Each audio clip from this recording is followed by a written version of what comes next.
Oh, this is a wonderful question.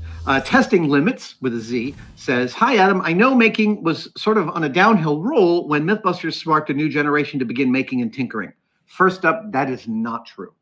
I don't think MythBusters can or should claim credit for that. I think that MythBusters came along at a point at which, yes, I think a lot of engineering colleges had gone full simulation, full digital, and people weren't making things. I think we had gotten quite distant from shop classes.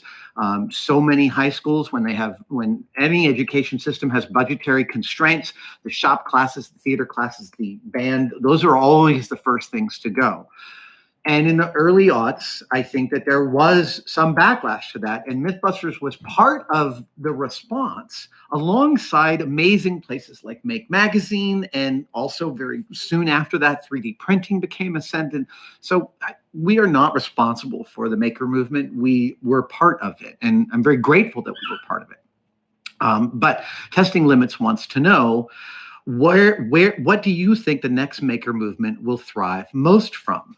YouTube, perhaps, they ask. Yeah, I think you're absolutely right, Testing Limits. I think YouTube is completely engendering a wave of new makers. First of all, if you have anything to repair in your house, searching the name and product number of the appliance that you're fixing will yield umpteen YouTube videos about how to repair that thing, from actual service videos from the company to people telling you what those videos don't say and helping you understand how the breakdown works. Then there are countless people. This channel is one of them. Bill Duran, Beverly Downen, This Old Tony, ClickSpring, showing their work, showing their successes and their failures. And really showing their failures is just such a key part of getting people interested in making. But I also think that it is the shift that's also currently happening, the economy of scale that's happening to digital manufacturing. We used to call it rapid prototyping, and now we call it rapid manufacturing. And that right there is a huge change. I think it is incumbent on us to help this next maker generation, to educate a generation of makers comfortable with the digital frame and how the physical and digital can be utilized to each other's best effect. So yeah, I think it's twofold right now. I think it's online video, YouTube being the most out there front and center example, and I think it's the economy of scale happening to rapid manufacturing tools, because they're just getting better and better on a daily basis. They're also getting cheaper and cheaper, and I love I've been saying this for years, but I can't wait till I can buy my new iPhone case from a kid down the street with his point of view as part of that construction. That thrills me. And we're not too far from that. I could probably find a kid in the Mission who would be willing to make an iPhone case for me. So I could probably fulfill that wish within the next couple of days. I think that's a really important movement. Because why do I think it's an important movement is actually a really good question. It's because a lot of jobs are going to disappear. Factory jobs, warehouse jobs, Bezos and other companies are finding ways to allow machines to do work better, safer, and faster than humans. And that's fine. That is we progress. We want to explore what's around the next corner, and we're always going to do the next thing, for better or worse. Sometimes it's for worse, but jobs are going away in that manufacturing center. And what's going to fill them? Well, healthcare service jobs are definitely way ascendant, and that is a huge industry, but also bespoke construction. Bespoke just is a fancy way of saying custom, but like Etsy sellers, right? That's a whole portion of the economy that can be a real economy. And when I think about the history of manufacturing, I like to mention that, like, in the year 1400, if you had a spoon, it either looked like this because you carved it yourself, or it was like this really lovely spoon made by a silversmith. There wasn't a lot in between. So the rich people got all their stuff custom made, and the poor people made their own stuff or got it kind of made by someone around the corner and wasn't, high quality workmanship. And then the Industrial Revolution happens. It turns out we can stamp silverware out of flat sheet metal, and everyone's got access to great silverware. Rich people still get to order theirs from expensive sellers. Sure, that's fine. But we're very close to a reality in which the economy of scale means that anybody could have access to high quality stuff at the bulk price. That's where I think digital manufacturing can really engender a massive sea change, where we are getting a lot of the objects we need from locally rather than globally.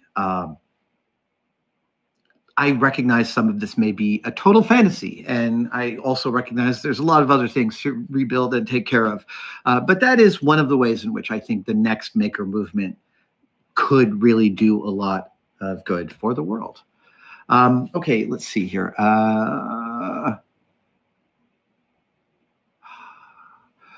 Break, Build, Repeat wants to know, with all the fans being familiar with the faces of the MythBusters team in front of the camera, who are some of the unsung heroes behind the scenes that helped make the show what it became? So many. Of us 6 hosts, and including Scotty Chapman, who was in season 2, and then came back for one of the Rocket Car episodes. The 6 of us hosts and various other folks who were on camera were supported by so many teams of people. And I am, if you were on one of these teams and I forget to say your name, I apologize, because it is impossible to give credit to every single human, but I will give you a few highlights. Alice Dallow, currently now in Australia, working as a television producer. Alice Dallow was Jamie's and my main producer for about 9 solid years, I believe. And Alice was the one from whom both Jamie and I really learned how to talk on camera. Not because she had a specific way to teach us how to talk on camera. She just would not let us do a piece to camera until she understood it. Alice was your avatar. And if Alice didn't understand what we were saying, she would ask us to say it again, and she would ask us to clarify and ask us to clarify. Just that repetition and that practice of getting it right, that was so important. We had a lot of our camera department, Duncan Clark, Willie Nail, Scott Sorensen, come up starting out as interns. Our production team, Eric Haven, Dennis Kwan, oh my gosh, early ones, Claire Mandel, Tree Spiel, Yvette Solis, Jax Marker, John Hunt. I'm going to forget some of these folks, but we literally spent years in each other's pockets making this show. MythBusters didn't have an on season and an off season. We filmed year round for 13 straight years. And the core production team for most of that time was just about 20 to 25 people. Lauren Williams, who was the producer for Cary Grant and Tori for much of their time. Steve Christensen, who was Jamie's and my main producer for the last few years of MythBusters, the last 3, 4, 5 years. I can't remember. Steve is an Aussie. Who just couldn't. Steve did not take any bullshit and could not abide bullshit.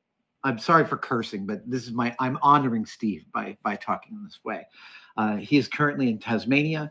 I check in with many of the MythBuster crew over the years, on a not on a frequent basis, but I like to keep tabs and see how everyone's doing. To be honest, working with that crew is the thing I miss most about MythBusters. I would also be remiss if I did not name Kristen Lamosny, who started out as the head of digital for MythBusters at Discovery, ran Discovery's digital for all the years that we were on, and many other of your favorite Discovery shows, American Chopper, etc. Really early on, her, along with the head of PR at Discovery at the time, my great friend Catherine Nelson, those two, Kristen and Catherine, really understood the show, and they really understood. They not only understood the show, they loved the show, and they loved getting the public to understand what to love about the show. That was really important. And part of your question included the phrasing, helped make the show into what it became. Well, part of that is the social outreach. And Catherine Nelson was the first person to realize that we should go to Comic-Con. And she brought us to Comic-Con in 2007 or 2008. And none of us knew how to do Comic-Con. We figured it out together. I mean, on camera, the show was about the five of us, of the hosts, figuring out stuff as we went. But I'm here to tell you, behind the scenes, it was the same story. We were a production team of people who, some of the production team were veterans, but many, this was the first and only show many of us had ever worked on. Dan Tapster was our supervising executive producer for most of MythBusters for the longest of the run, I think 12 out of 13 years. And Dan was absolutely critical to MythBusters' success. You know, there are many people called producers on a production, and producing is a nebulous job. But ultimately, producing involves helping solve problems by bringing in the right people, and also helping to solve problems by stopping those problems from getting to people who don't need to worry about those problems. And a good showrunner insulates the creative department from the network's dumb requests so that they don't have to get mad about those dumb requests. It's a lot of inside baseball, but Dan ran interference to allow us on MythBusters to keep making the show that we loved. And he kept on fighting television. And we were like, listen, this is super important. And here's why it's important. Like, we got that episode across the line because of Dan. Our whole, you know, he's the one that helped Discovery see. Yeah, the thing I miss most about MythBusters is the crew. And I still get to work with many of them. Yvette Kristen Lamazny is general manager of Tested.com, so I'm still working with her. And, you know, my dream is always to bring in old colleagues when I can and work with them. That's my compressor. It's just going to go for the next few minutes. There's nothing I can do about it.